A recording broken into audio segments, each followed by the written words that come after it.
Ahora, a continuación tendremos la conferencia magistral titulada Liderar transformaciones es siempre un proceso colectivo. ¿Quién está a cargo de esta importante conferencia? Pues ni más ni menos que el doctor Mariano Baruso desde Argentina. Mire, déjeme decirle un poco de su currículum. Lleva años dedicándose a la consultoría, efectividad y transformación organizacional en Latinoamérica, trabajando directamente con los equipos de conducción en la definición de necesidades, la estrategia de transformación y el co-liderazgo de la implementación en organizaciones y procesos complejos. Ha desarrollado junto a su equipo un modelo y sistema de transformación integrada que brinda una hoja de ruta simple para abordar desafíos complejos de crecimiento y cambio. Lideró y formó parte de más de 400 procesos de transformación integral en compañías líderes de los sectores económicos más relevantes de la región.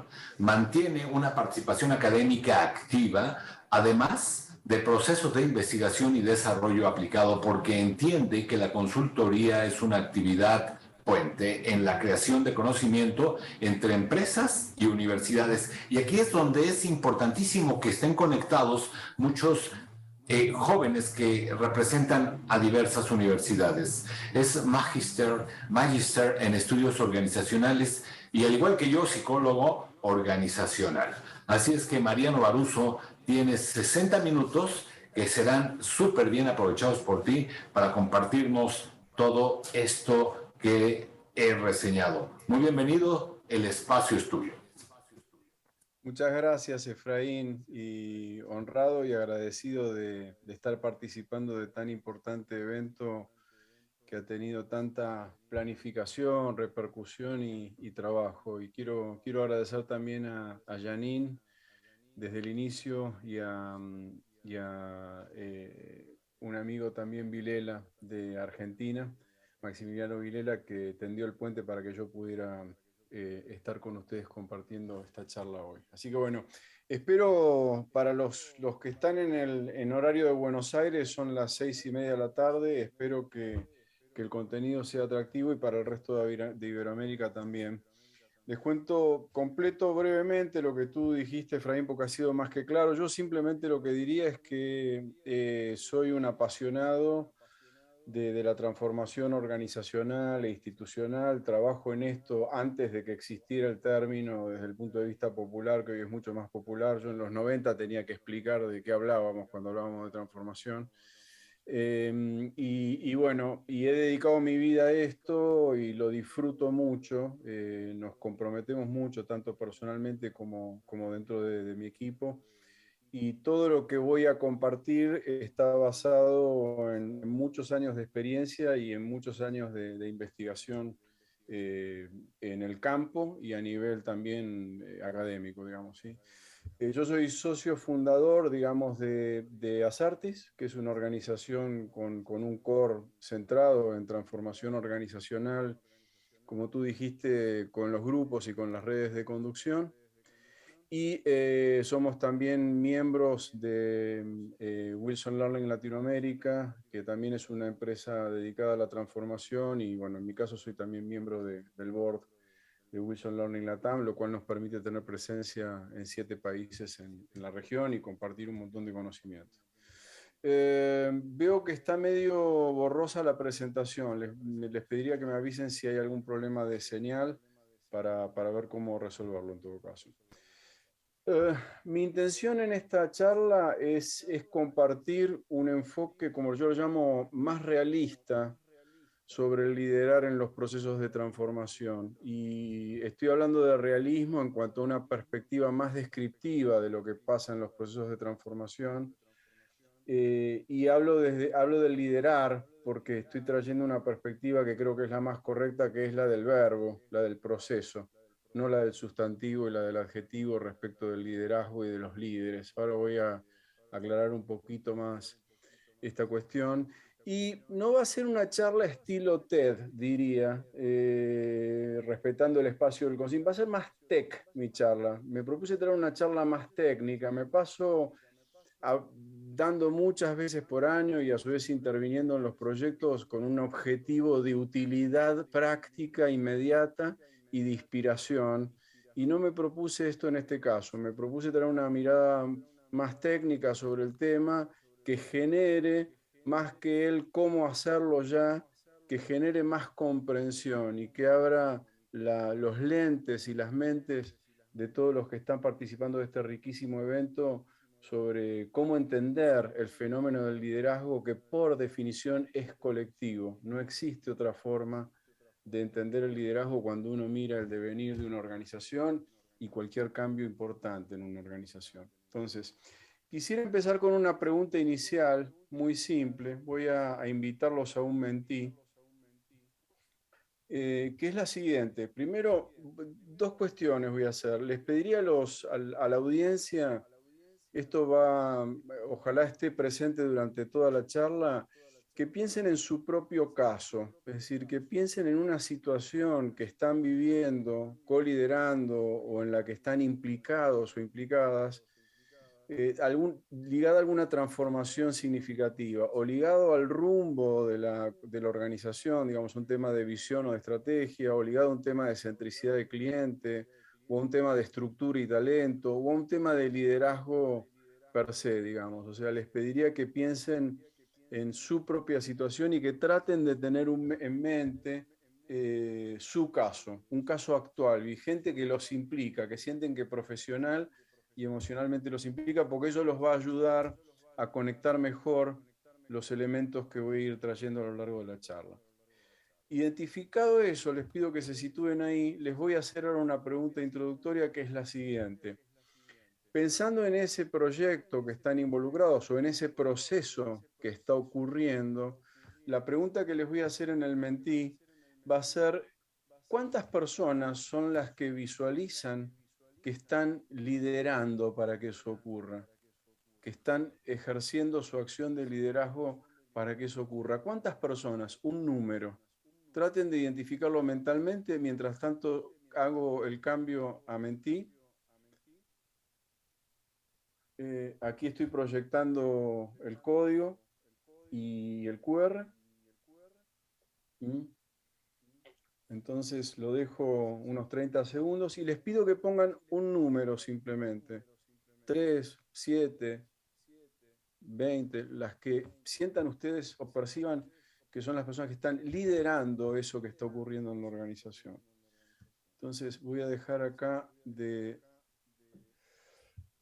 Entonces los invito y las invito a que pongan un número. Un número. 2 aparece por ahí. ¿Quién más? Pongo el código de votación por las dudas. Pongo las instrucciones de votación por las dudas. Los invito y las invito a que así, sin pensarlo muchísimo, sugieran qué es lo que están percibiendo. Solo 10. Pongan solo un número. 1, 10.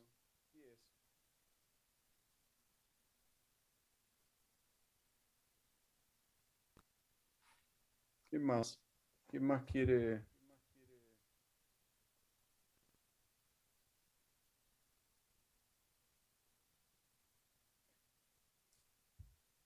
4, 20. Bueno, espero una respuesta más. 1, 2, 4, 7, 10. Dos opiniones de 10, 15, 20. 4 nuevamente aparecen, dos opiniones de 4.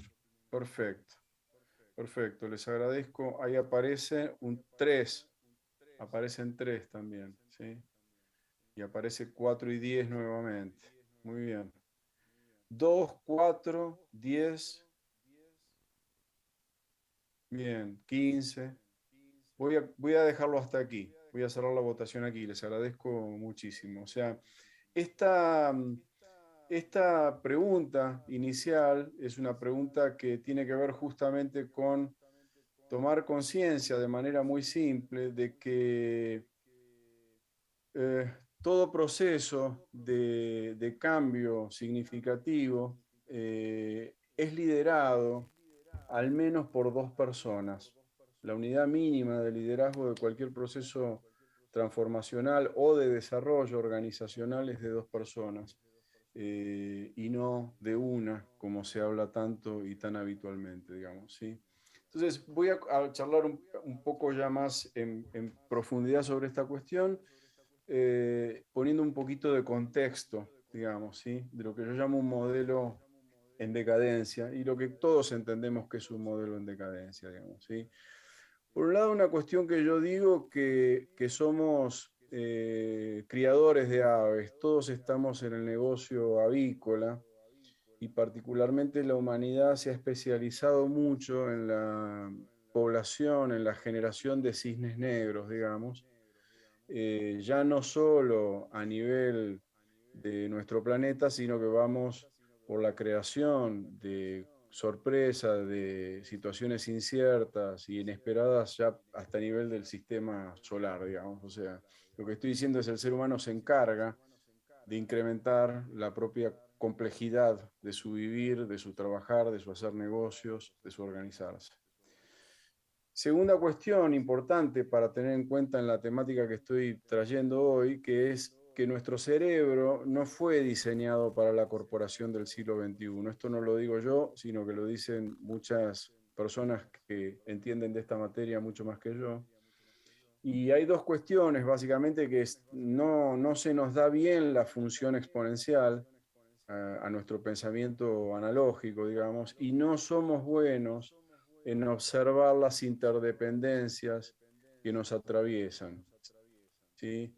Esto último, estoy bastante acostumbrado y estamos bastante acostumbrados con nuestro equipo, bajarlo con las redes de conducción y con los grupos de conducción. Hay bastante dificultad para observar las interdependencias obvias en las que trabajamos, digamos. Yo decía hoy, el 99% de lo que hacemos es con otros y es para otros, pero eso cuando uno trabaja, por ejemplo, con un equipo de conducción pareciera ser no tan evidente, no tan evidente. ¿Cuáles son las raíces de esta decadencia? Tomando estos dos elementos, somos creadores de complejidad y nuestro cerebro está limitado y va a seguir siendo limitado para procesar la misma complejidad que generamos. Las organizaciones todos estamos viendo que hay una serie de fenómenos que vienen del modelo del siglo pasado que están siendo ya disfuncionales y decadentes y muchas organizaciones están trabajando en esa transición para sobrevivir y crecer, que tiene que ver con la pérdida de sentido y de compromiso, con negocios que estaban muy delimitados por lo sectorial y la organización muy pensada como sistema cerrado. A las pruebas me remito, hablamos de comunicación interna, por ejemplo, y una de las preguntas que uno se podría hacer es, bueno, ¿dónde empieza y termina la organización en la que trabajamos? Y es muy difícil a veces de distinguir ese límite más allá de los límites societarios o de nómina. El procesamiento es analógico y está desconectado, los modelos operativos son neofordistas, aparece ahora el desgaste pandémico, psicosocial como un factor nuevo, y la cultura y el modelo de conducción son modelos, están basados en supuestos de la organización de comienzos del siglo XX que pasó y están también en decadencia. En ese sentido, ahora voy a profundizar un poco eso, somos muchos los líderes que estamos en riesgo, digamos, porque el cambio en los supuestos requeridos para gerenciar es muy grande, muy profundo.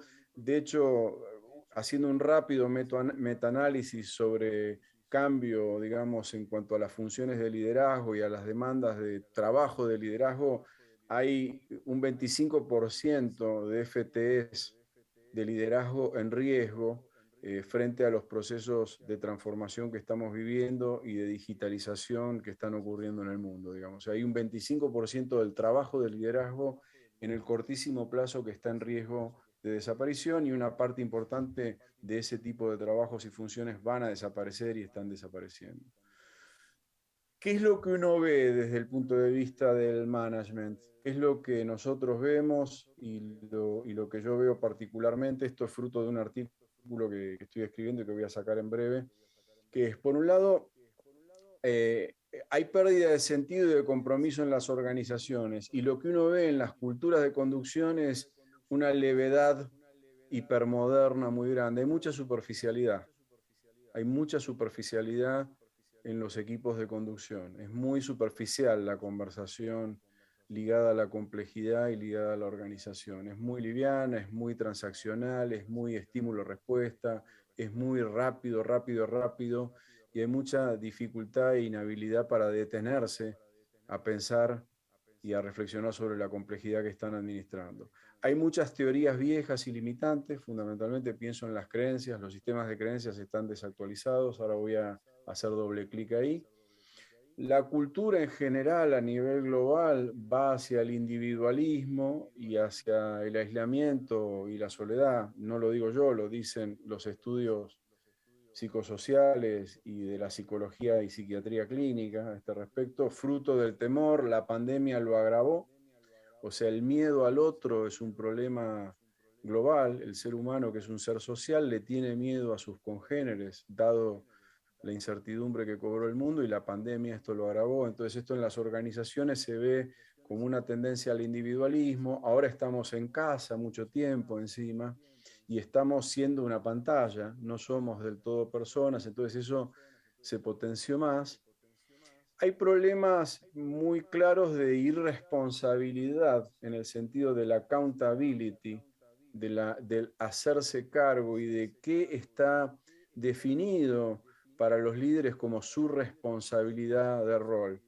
Los procesos de transformación y los procesos de índole organizacional y los procesos en particular de comportamiento organizacional muchas veces no están en el sistema de responsabilidad, no están en el sistema de incentivos, no se les paga por eso y no se los premia significativamente por eso. Se le encarga eso a las áreas de transformación o a las áreas de gestión de personas o a las áreas de comunicación interna, se les encarga incidir sobre el comportamiento de la organización y no se les encarga tanto a los líderes. Esta separación viene ya del siglo pasado, desde antes de mediados del siglo pasado, digamos, donde administrar era una cosa y liderar era otra, y esa división sigue separada en los sistemas de responsabilidad y de incentivos.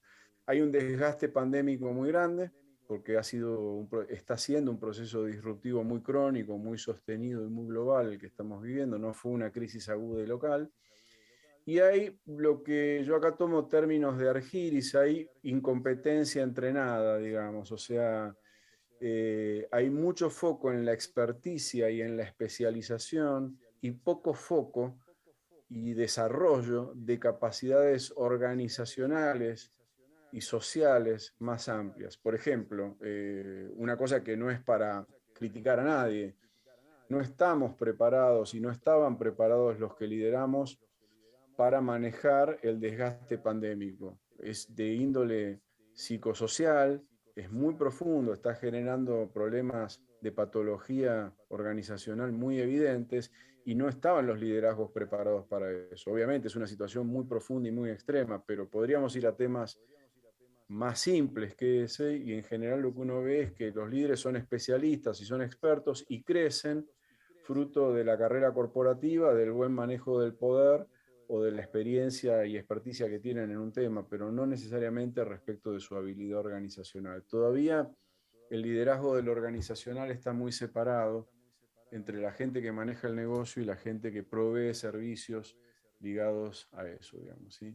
Entonces, el management estaba perdido antes de la pandemia. La pandemia complicó más este tema porque las organizaciones ahora se están moviendo en esta transición a las corridas con mucha velocidad, no necesariamente con mucha reflexión, y el liderazgo se termina de descalzar, digamos. Sí, sin duda hay una oportunidad, sin duda esto está acelerando un montón de transformaciones, pero el problema de transición es un problema no menor. Entonces, si uno ve la nueva poesía organizacional que habla de propósito, de interdependencia, de empoderamiento, de capacidad adaptativa, de bienestar, lo que nosotros vemos, los que trabajamos codo a codo y hacemos consultoría, ¿verdad?, desde hace muchos años, es algo que todavía está lejos de ahí.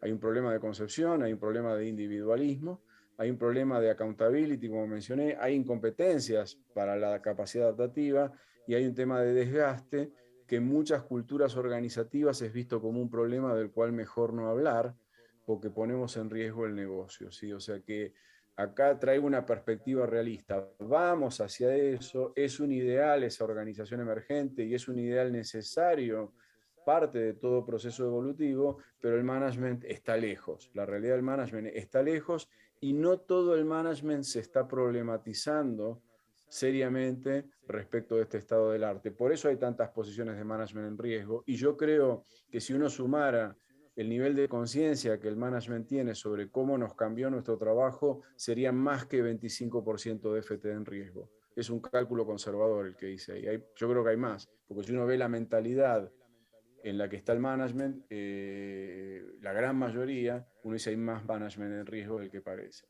De hecho, me voy a situar ya para ir perfilando hacia el liderazgo colectivo en dos cuestiones.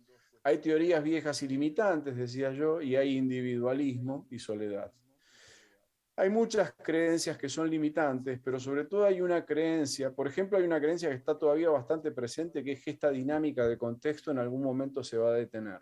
Una creencia muy de los 80 y de los 90, sobre todo en los líderes de más de 40 años, de que esto va a parar en algún momento. Todavía no se naturaliza que este mundo que creamos no tiene vuelta atrás y que la complejidad, fruto del avance de la inteligencia artificial, va a ser exponencial, digamos. Y hay otra creencia que es la que me interesa en este punto, en esta conferencia, que es que algunos líderes supranormales nos salvarán. Me muero de aburrimiento y de vergüenza ajena de ver todavía las publicaciones en LinkedIn hablando del liderazgo, por ejemplo, la comparación entre jefe y líder. Me muero de aburrimiento y me muero de vergüenza ajena. No tiene nada que ver con lo que están haciendo los líderes en este momento, digamos, en el sentido de la evolución, que sí también ha tenido el liderazgo, y cómo son lideradas las organizaciones que sobreviven y crecen en este contexto. Es una discusión que tiene 60 años, eso, no tiene ningún sentido, que está basada en una taxonomía absolutamente rígida y en la cuestión de un liderazgo individual que no tiene nada que ver con la respuesta requerida frente a este entorno. Porque ciertamente necesitamos de verdaderos líderes, ciertamente un Jeff Bezos, una Angela Merkel, un Elon Musk, una Madre Teresa, un Martin Luther King o una Greta emergente de las nuevas generaciones preocupadas por el mundo son necesarias, pero no es suficiente, no es suficiente, o sea, es tan solo en parte. Necesitamos de verdaderos líderes en tanto individuos. Ninguno de estos individuos puede ni podría haber hecho absolutamente nada liderando solos. Es una falacia, es una absoluta falacia, digamos. Estos individuos tuvieron, tienen o tendrán, en todo caso, la habilidad de construir colectivos que muevan las instituciones sociales o las organizaciones empresarias de las que forman parte.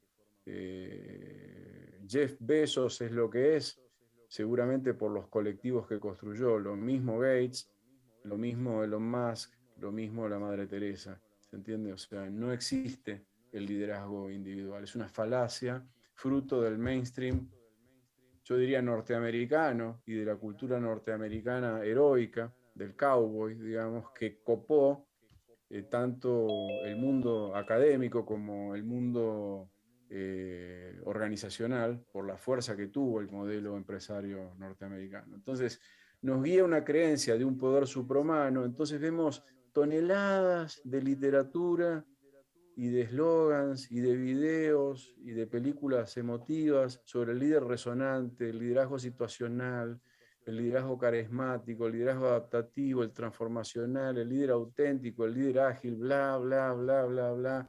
Son adjetivaciones sobre el individuo, son adjetivaciones sobre un comportamiento individual para vender más.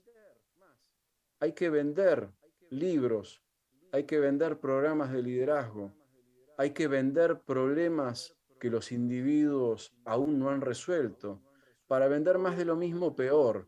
O sea, porque no están reflejando cómo es el liderar. ¿Sí? ¿Me siguen hasta aquí? Espero que esté siendo claro, digamos. Entonces, la pregunta acá es cómo ese líder suprahumano que no existe va a gestionar la complejidad que hemos creado, que hoy ya se extiende a los viajes en la estratosfera y a planes de explotación minera en otros planetas, por ejemplo. O sea, ¿cómo vamos a gestionar esa complejidad desde ese líder y ese individuo que no existe? Es de sentido común la pregunta. Es un absurdo. No se puede, nunca fue así. Nunca fue así.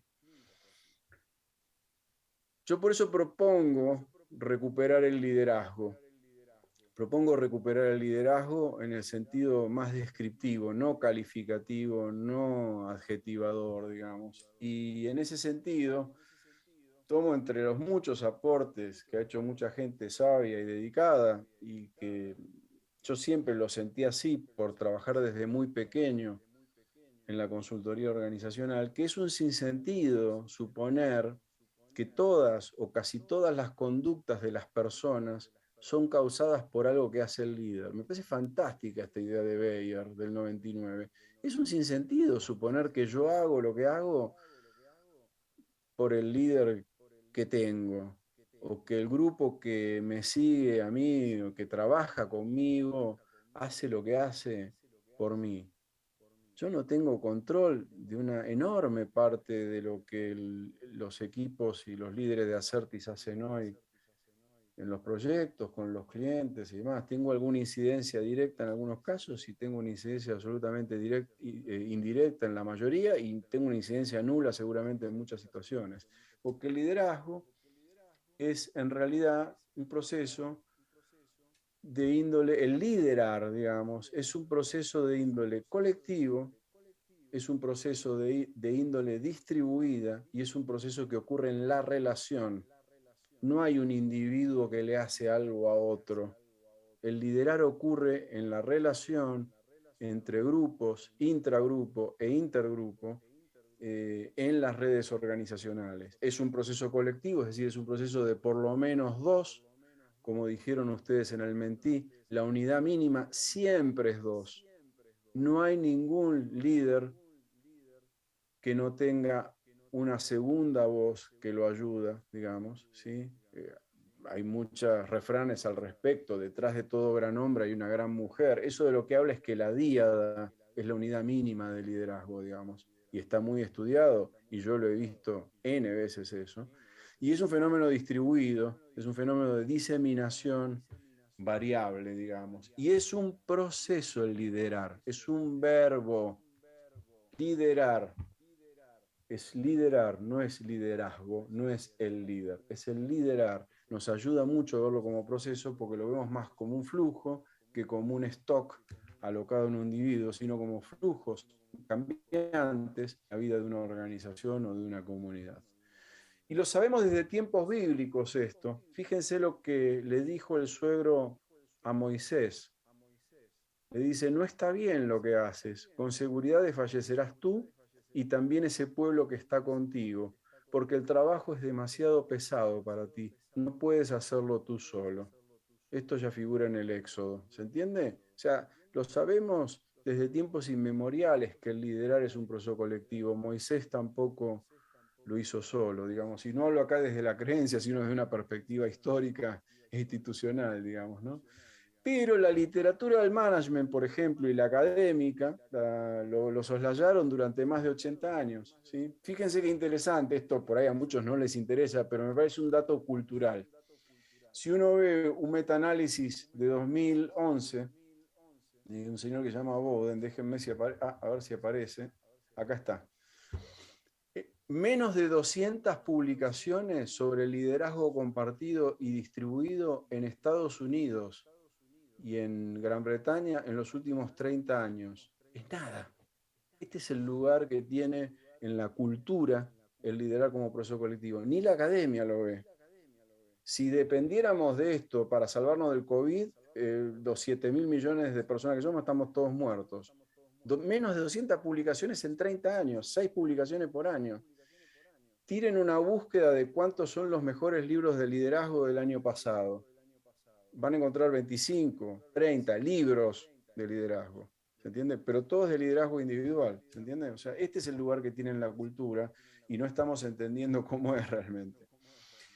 El liderazgo en ese sentido es un fenómeno reticular, es un fenómeno de red que ocurre en la acción concertada, la acción concertada consciente o inconscientemente entre dos o más individuos o grandes grupos, que es legitimada por otros. Básicamente, otros le dicen a una red, les otorgamos la autoridad informal para que nos incidan. Eso es el liderar en cualquier proceso de transformación. Siempre es así. No es posible que una transformación vaya bien si no es así. No es posible que una transformación vaya mal si no es así. Los fracasos o las desapariciones organizacionales también son fruto de un liderar colectivo. ¿Sí? Son fruto de un liderar colectivo interno o, como se hablaba hace un ratito, en conjunto con los stakeholders externos. Entonces, piensen en su propio caso, y ahora podría ser una pregunta general, voy a seguir igual, pero para guiarlos es, ¿en qué medida ese proceso de cambio que estoy viviendo en alguno de estas temáticas lo veo más claro como un proceso colectivo, ¿sí? En esos números que vi? Y ahora vamos a profundizar un poco más sobre cómo entender. Yo les dije que era técnica la charla, espero que sea útil. Y es para comprender, no es how to do it, sino en qué consiste este tema. Hay varias dimensiones de análisis, yo traigo tres, digamos, ¿no? Que son de fondo y de forma. El liderazgo colectivo puede ser entendido por tres dimensiones de fondo, que es qué función tiene el liderar. Segundo, el fenómeno del poder. Y tercero, los procesos de influencia, digamos, ¿no? Y hay cuestiones de forma del hacer, de cómo se da eso, inconscientemente o planificadamente, que es la hibridez, la heterarquía y la distribución. Voy a explicar estas 6 cuestiones de la manera más amena posible y, si es posible, con ejemplos, digamos, ¿sí? Por un lado, de fondo, las funciones del liderar. Es decir, lo que distingue el liderar distribuido o colectivo de cualquier otro proceso de cooperación es que el liderazgo, como siempre, tiene que ver con la acción de hacerse cargo e influir sobre una necesidad organizacional de supervivencia o de crecimiento muy relevante. Es decir, el liderar tiene que ver con ejercer funciones o de influencia externa, o de dirección y sentido para la organización, o de desempeño y contribución de la organización, o de desarrollo organizacional, o de modelación de cultura y ambiente, o de pertenencia, o de identidad, o de apoyo psicosocial. O sea, el liderar es ejercer funciones vitales para que el sistema sobreviva. Las redes de liderazgo distribuido se hacen cargo, perciben una problemática o una necesidad de supervivencia y concertan una acción de manera consciente y no consciente para resolverla. A veces de manera planificada y otras veces no es de manera consciente. Entonces uno se podría preguntar, pensando en el caso de ustedes, les dejo la pregunta, ¿cuál es la necesidad que está en juego en ese caso y con qué contundencia esos colectivos de liderazgo o ese colectivo de liderazgo la está abordando? A su vez uno podría decir de manera pensar, ¿hay la suficiente distribución de liderazgo para resolver la magnitud de esa necesidad o de sentido o de incidencia externa o de desarrollo organizacional? Preguntas.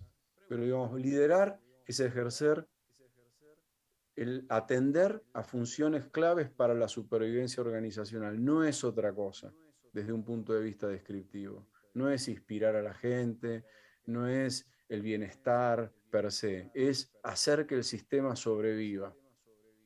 Y eso también implica no hacer solo el business. También puedo decir eso, no es solo atender al negocio, porque el negocio, su performance es una consecuencia del comportamiento y de la salud de la organización, ¿se entiende? Entonces, Esa es una primera cuestión. Fíjense, esto lo traje de un proyecto reciente con una red de líderes bien interesante. Y en un momento les preguntamos, ¿para qué están ustedes? ¿Y cuál es la potencialidad que ustedes tendrían, de la cual en términos de conciencia estaban muy alejados todavía, ¿no? Fíjense lo que produjeron. Dijeron, esta red de 20 y pico, en este caso de 20 y pico de personas, estamos para darnos pertenencia, estamos para darnos sentido, estamos para procesar mejor en términos cibernéticos, o sea, más gente inteligente procesa mejor la complejidad. Estamos para apoyarnos, estamos para desempeñarnos, porque no hay desempeño individual, ni acá, ni en esta compañía, ni en ninguna otra. Estamos para aprender, estamos para poder, para ejercer el poder que tenemos, en este caso sobre las 2000 personas que conducimos, y para poder hacer interesantísimo. De esta teoría no saben nada, pero son inteligentes y produjeron 7 funciones vitales que no estaban ejerciendo y que los ayudaron a empezar a entender por qué tenían que unirse y coordinarse mejor como red. ¿Sí? Interesantísimo, un ejemplo. Liderazgo colectivo ayuda, en términos de una metáfora cibernética, es decir, de procesamiento de información, a procesar mejor la complejidad. Yo les decía al inicio, nuestro cerebro tiene una capacidad limitada. Simon se ganó el Nobel de Economía en los 70 por eso. Se ganó el premio Nobel de Economía por decir algo que los psicólogos ya sabíamos, que es que el cerebro humano tiene una capacidad limitada, la teoría de la racionalidad limitada de Simon. ¿Y qué dice Simon? ¿Cómo abordamos la racionalidad limitada? Juntándonos. Es interesantísimo leer el planteo de racionalidad limitada de Simon porque uno ve los protoprocesos de alineamiento organizacional que todavía no estaban formalizados. Y lo que dice juntándonos va, disculpa, va a seguir siendo limitada la capacidad de procesamiento, pero es lo más que podemos hacer los humanos, que es juntarnos para procesar. Entonces, si hablamos de complejidad y no hablamos de juntar las mentes y las voluntades para procesarla, lo que estamos dejando es vía libre para que el robot y el algoritmo nos reemplace en menos de 15 años. En menos de 15 años. Porque ahí viene la pregunta, ¿cuál va a ser el trabajo del liderazgo si no aprenden a procesar juntos una agenda mucho más rica? ¿Para qué están los líderes? Si un robot procesa mucho mejor que nosotros y los algoritmos nos van a dar perspectivas y prescripciones de lo que tenemos que hacer en breve. Entonces, ¿para qué están los líderes? ¿Para qué está el liderar? Es una pregunta que tenemos por delante, hasta podría conectarme con Harari y decir, tenemos la pregunta urgente de qué es ser humano. Bueno, ¿para qué es ser humano? Y no tenemos tiempo, dice Harari, no podemos dejar esa pregunta solo a los filósofos porque los inversores van más rápido, dice él. Y bueno, yo diría, ¿qué es liderar? Es urgente esa pregunta, porque una de las funciones es procesar, y estamos procesando mal, estamos procesando muy pobremente. Segunda cuestión de fondo, el poder. Me conecté con este gráfico de mi querido Edgar Jane, de Psicología de la Organización, que me parece fantástico y me parece absolutamente vigente. Lo que Jane decía es, hay jerarquías, hay funciones, pero el problema del liderazgo es un problema de centralidad, o sea, es un tema de poder. No importa en qué función estás o en qué nivel de la organización, lo que importa es qué tan cerca estás de la centralidad en la toma de decisiones. Si el cadete del área de ventas es el novio de la hija del gerente general, ese cadete tiene más poder que el director comercial porque come los domingos con el gerente general en su casa, ¿se entiende? O sea, el tema de la centralidad es fundamental. Entonces, cuando uno dice, ¿cuál es el nivel de quiénes están liderando este tema? Que vamos a ver que es una red amorfa, no es una red clara, y qué nivel de centralidad tiene quién en esa red. Porque si yo quiero desde la comunicación interna ayudar a que la organización converse mejor, tengo que ir por las personas que tienen mayor centralidad. ¿Sí? Estoy diciendo una obviedad, pero insisto en ese punto. Entonces uno podría decir, bueno, ¿qué centralidad tienen las personas que identifiqué que están liderando ese proceso? Siguiente cuestión. Un ejemplo, miren, un ejemplo. Un ejemplo sobre el poder.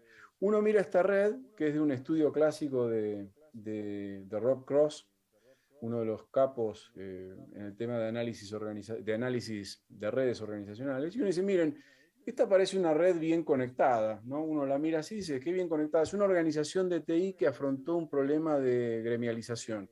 Entonces, una parte de la organización estaba de acuerdo con gremializarse y otra parte no. Era una organización joven, de espíritu familiar, que venía creciendo mucho, de unas 300 personas, y que nunca habían necesitado gremializarse, digamos. Y era un problema gremializarse. Fue un conflicto muy grande para esa organización, que terminó mal, que terminó realmente mal desde el punto de vista del management y del futuro de esa compañía, porque luego desapareció, porque se gremializó, se incrementaron los costos y las restricciones grandemente y perdieron competitividad. Pero ¿qué pasaba en esa situación?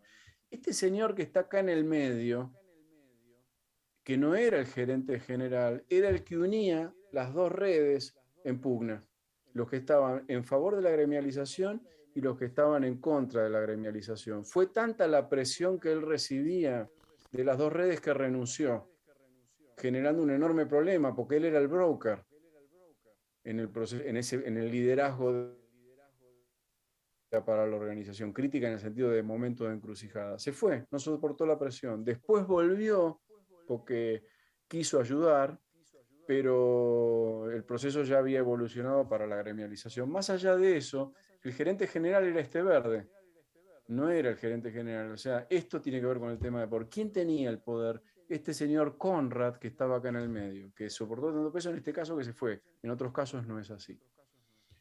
Entonces, fíjense, miren redes, miremos redes, no miremos estructuras y organigramas, no dicen absolutamente nada, digamos, ¿sí?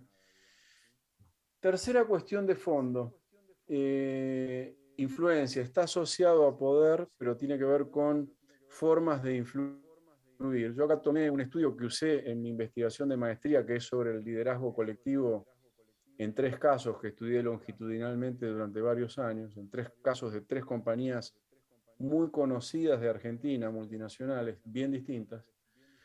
Y una de las cosas que me propuse tomando esto del Ronnie Vigoda del 2006 es cuáles las tácticas de influencia del liderazgo colectivo que resultan más saludables y sostenibles con el paso del tiempo. Todas son válidas, apelación ascendente, es decir, esto viene de parte de la dirección, persuasión racional desde el punto de vista de los números, la presión es una táctica de influencia, las sanciones es una táctica de influencia, la transacción son tácticas de influencia.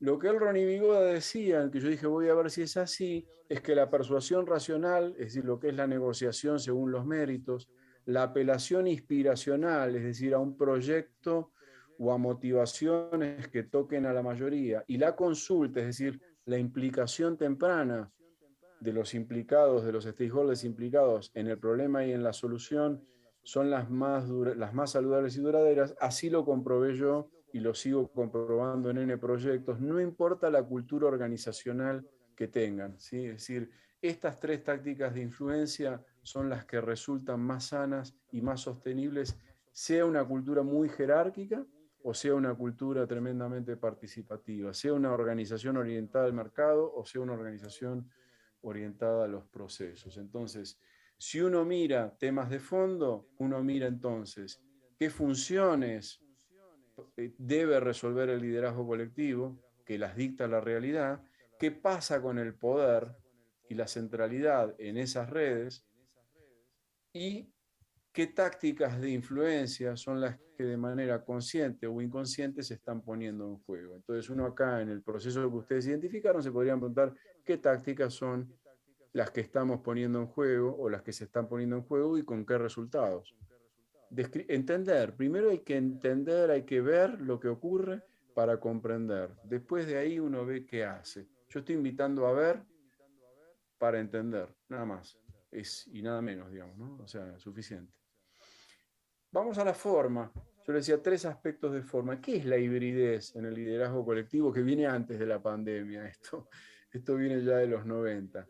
Es decir, el liderazgo distribuido ocurre de manera híbrida. ¿Qué quiere decir? Tiene momentos de mucha concentración en 2, por ejemplo, y tiene momentos de alta diseminación. Acá abajo hay un número ilustrativo de un N de individuos que pueden estar en juego, desde 2 a 73 a N. Les voy a dar un ejemplo. Yo trabajé muchos años en el proceso de conformación de LAN en Argentina, desde un año después de su fundación, un proceso tremendamente complejo, muy, muy complejo, un sector tremendamente complejo. Estaba todo dado para que no funcionara, aunque terminó de no funcionar hace poco, digamos, los gobiernos argentinos se han encargado de eso, digamos, es parte de la complejidad que tiene ese ecosistema. Y en un momento el accionista se cansó de la situación difícil de Argentina y uno de los integrantes del directorio viene a Argentina a cerrarla, la compañía. Esto fue hace muchos años. Una de las varias situaciones de crisis, vienen a cerrarla y a conversar con el gerente general de cómo y cuándo se iba a cerrar. El gerente general, junto con su director financiero y 2 personas más, que eran jefes senior en ese momento, se dedicaron a armar la estrategia de influencia a uno de estos miembros del accionariado para evitar que eso ocurriera. Entonces, el gerente general con el director financiero armaron cómo iba a ser la conversación con una persona muy inteligente y muy exigente del accionariado, les inspiraba tremendo respeto, digamos, y percibían un alto riesgo de no ser efectivos, y los otros 2 ejecutivos se dedicaron al number crunching de múltiples escenarios para fundamentar la recomendación de por qué no cerrar la compañía, digamos, ¿sí? Y LAN Argentina era una compañía con procesos de diseminación de liderazgo conscientes muy grandes. De hecho, nosotros también participamos en la cuestión de ayudar a que eso ocurriera, digamos, de manera planificada, digamos, ¿no? Pero en este caso no se involucró, por ejemplo, a los 60 managers del ampliado. Fue un proceso absolutamente concentrado en 4 personas, ¿se entiende? Eso es distribución del... Y salvaron del cierre en ese momento, lograron ayudar a que el accionista pensara que no era el momento de cerrar a la compañía, ¿se entiende? Eso es un proceso de concentración en el liderazgo distribuido en una compañía que solía tener un grupo directivo de 9 que trabajaban bastante distribuidamente y un ampliado de 60 con el que conversaban mucho, pero en ese caso fueron 4. Cuando el gobierno el primer gobierno, creo que fue de Cristina Kirchner aquí en Argentina, decide quitarles el hangar de Aeroparque era una pieza fundamental en el modelo operativo de ellos porque lo habían construido luego de muchos años de análisis la gente de LAN, porque no entraban los Servas en los hangares previos de Aeroparque. Tuvieron que construir un hangar para que entraran los Servas, toda la flota de ellos, mayoritariamente Airbus. Entonces fue un tema, un hito, la construcción del hangar, tremendamente importante para LAN por razones de negocio y culturales, inclusive que es largo explicar ahora. Cuando los Kirchner lo quieren cerrar, el accionista dice, nos vamos de Argentina porque nos arruina el modelo de costos. O sea, si nosotros no podemos tener la base de Aeroparque y hacer todo vía Ezeiza, se nos van los números al diablo, nos tenemos que ir. No era tan así, era un poco más 50 y 50 la situación, pero esa fue la situación de tensión. ¿Qué pasó acá? Se generó un proceso absolutamente diseminado de empleados hablando con los representantes gremiales, porque los secretarios gremiales eran parte del gobierno. Top management incidiendo a nivel de los gremios, una parte del management ayudando al nuevo gerente general a que no tomaran esa decisión porque le dijeron, vas a partir el alma de esta compañía que tanto costó construir. Y mucha gente tomó la calle por primera vez en 10 años en favor de la compañía. Fue un proceso absolutamente diseminado y emergente, no lo planificó nadie.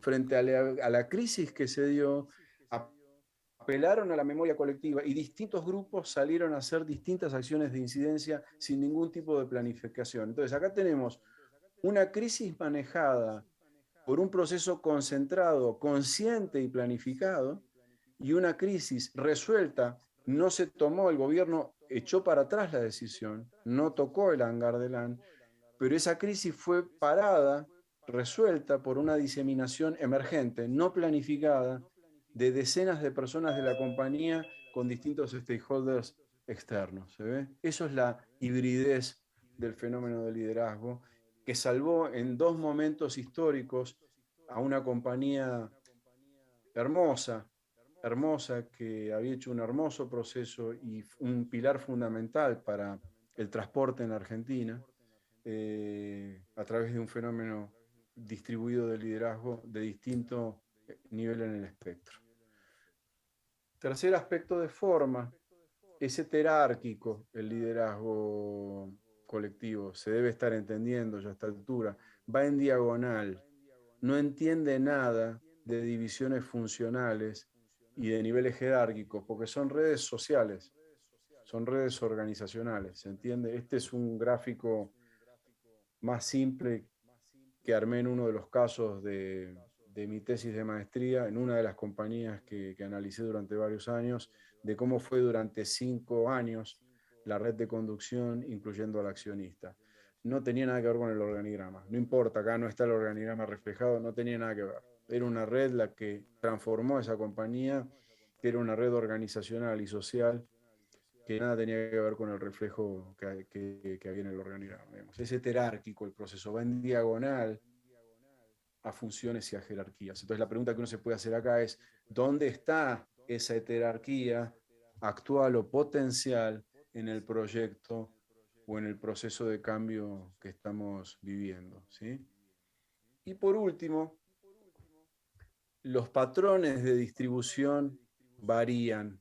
Los patrones de distribución de liderazgo varían con el tiempo y son dinámicos, porque el liderar es un flujo, no es un stock. Es un stock por corto plazo o por plazos más cortos que durante el tiempo que fluye. Van desde el desalineamiento anárquico, pasando por la distribución espontánea desalineada. Ahora lo voy a ejemplificar esto. Una distribución espontánea alineada, lo que yo les conté del caso de LAN último, de la última crisis. Una distribución planificada alineada, lo que les conté del caso de alta concentración en LAN. Una distribución instituida alineada, muchos de los comités ampliados que ayudamos a crear en las compañías para que procesen cualquier cosa, ¿sí?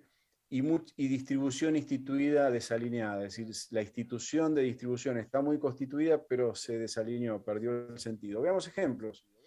El aeropuerto de Kabul, con la retirada de los norteamericanos, es un ejemplo de desalineamiento anárquico. ¿Sí? Un montón de gente corriendo a tontas y a locas, aterrados, tratando de salvar su vida y de proteger su futuro o su familia, digamos. ¿Sí? La banda de Miles Davis de los 80, distribución planificada e instituida alineada, sonaba de la hostia. Una organización musical de la hostia, donde Miles Davis había distribuido ya mucho liderazgo en esos últimos años de su vida y era espectacular esa banda. Ahí está mi querido Daryl Jones, el bajista actual de los Rolling Stones, que es un fenómeno total. Distribución instituida desalineada, el CELAC. Veamos lo que pasó en la CELAC en México este año, un cabaret horrendo, y pretenden reemplazar, digamos, a otras instituciones con más historia. Una distribución instituida alineada. Hay distribución, está instituida, pero está absolutamente desalineada. Es un cabaret vergonzoso. Esto es harina de mi costal, lo digo yo. Y sin lectura política, sino desde una lectura institucional. ¿Se ve? O sea, inclusive estas mismas instituciones podrían cambiar. Dentro de la retirada de Estados Unidos, la retirada era una distribución planificada, alineada, ¿se entiende? O sea, Estados Unidos en los aviones y con las torres de control y con el gobierno en retirada, tenía una distribución planificada. La pobre gente, los pobres ciudadanos, entraron en un proceso de desalineamiento anárquico, en el limbo, entre la retirada del gobierno afgano y la entrada de la toma del gobierno por parte de los talibanes, digamos. ¿Sí? O sea, pero Estados Unidos estaba acá, la población estaba acá. ¿Se entiende? Entonces, uno podría decir cómo está haciendo el patrón de distribución en este proceso de mi compañía, digamos, ¿sí? Y por último, yendo ya a los últimos minutos, es gestionar complejidad para crecer esto, digamos. O sea, lo que estamos hablando es, la complejidad se estratifica y el nivel de interdependencia tiene que ser mayor. Cuanto mayor complejidad, mayor el nivel de interdependencia requerido. Esa es la idea, ya sí, del tomar conciencia de los fenómenos de liderazgo distribuido sanos y los que no son sanos. Hay que llevarlos por esta zona de crecimiento sostenible, donde cuanto más complejo es, mayor es la interdependencia requerida y no a la inversa. Este gráfico, cuando lo analizamos con grupos de conducción, da muchos resultados muy diferentes. Yendo hacia el final, síntesis, el liderazgo es siempre un fenómeno colectivo, distribuido y relacional que puede analizarse desde estas 6 dimensiones. Así que dejo abierto la pregunta. Efraín, si tú tomas la coordinación, no sé quién, estoy abierto a alguna pregunta que surja en estos 4 minutos que nos quedan de charla. Primeramente, mi querido doctor Mariano Baruso, y me voy a permitir, por esta condición de colegas, ¿no? Psicólogo y psicólogo, decirte, Mariano, tirando la barrera del usted, que siempre se convierte en eso, una barrera, ¿no? Y lo que tú acabas de exponer hace un momento es realmente lo que se está aquilatando, precisamente por la manera en que inclusive refieres a los grandes estudiosos de la cultura, como el doctor Shane, mencionar a Yuval Noah Harari con esta visión tan importante que tiene acerca de los retos que tenemos hacia el siglo XXI. Evidentemente mencionar a los premios Nobel de Economía que han estado centrados en lo que es precisamente la economía conductual.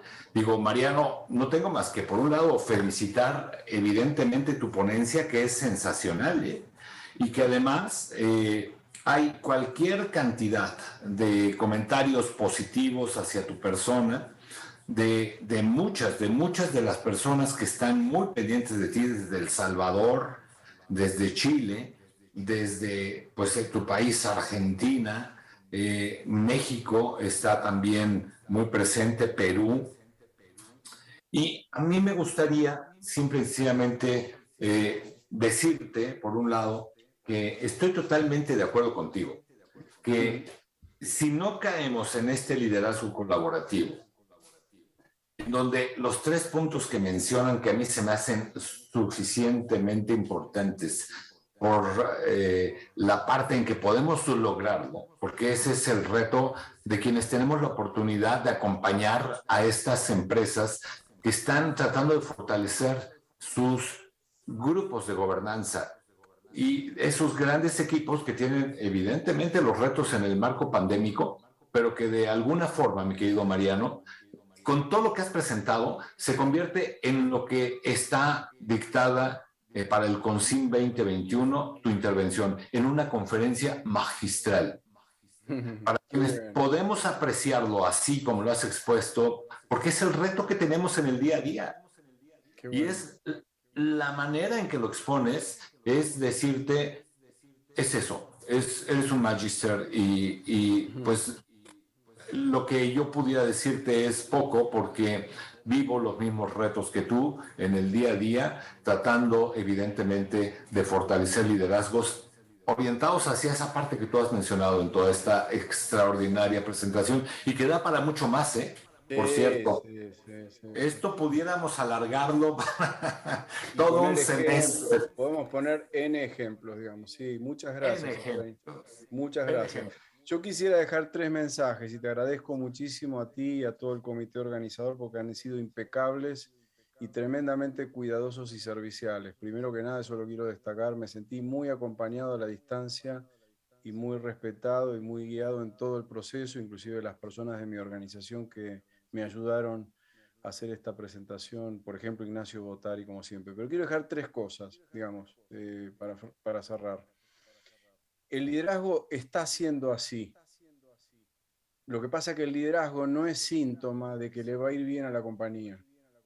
Las compañías se reproducen por buen liderazgo y mueren por el liderazgo también, ¿se entiende? O sea, el liderazgo es distribuido, el liderar no es un sinónimo de algo positivo.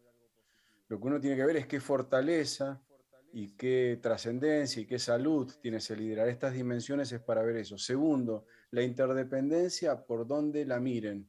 Trabajar es interdependencia, desde que el hombre es hombre. Uno trabaja para otros, uno no trabaja para uno. Lo que pasa es que pareciera que nos olvidamos. Del cliente nos olvidamos y de la interdependencia nos olvidamos. Y es desde que el hombre trabaja, es con otros y para otros, ¿no? Y por último, en ese sentido, toda práctica requiere de buena teoría. Quieren ser prácticos, queremos ser ágiles, queremos transformar, tenemos que complejizar nuestra lectura de la realidad porque si no somos meros operadores de lo que la realidad dicta, nuestra capacidad transformadora. Me propuse hacer una charla técnica porque creo que cuanto mejores teorías tengamos, como decía mi querido Chris Argyris, más capacidad de acción tenemos. Si somos solamente prácticos, sin teoría, somos una hoja al viento, absolutamente débiles a los fenómenos de poder y a un montón de fenómenos que no entendemos, por lo cual no podemos incidir, sea en la función que sea, comunicación interna, personas, transformación y demás. Esas 3 ideas quisiera dejar. Mil gracias de corazón a todos por la atención y nuevamente a la gente del CONSIN, que está impecable este congreso que han organizado. Mariano, por mi persona recibe a nombre de todos los organizadores del CONSIN 2021, pero mira, un abrazo virtual en donde te estrecho con harta fuerza y decirte, por favor, que sigas siendo incansable en promover estas ideas centrales para hacer un cambio importante en esta sociedad que hoy lo reclama. Sin duda, sin duda. Gracias a todos. Un gran abrazo. Gracias, Fernanda, por tu aplauso. Gracias a ti. Gracias. Hasta luego. Pues le cedo la palabra a mi compañera de conducción hasta allá, hasta Lima, Perú, en donde siempre con esa sonrisa alegre nos hace pasar esta tarde con este tipo de conferencias magistrales y con ese rostro, además de muy inteligente, muy carismático. Fernanda, adelante.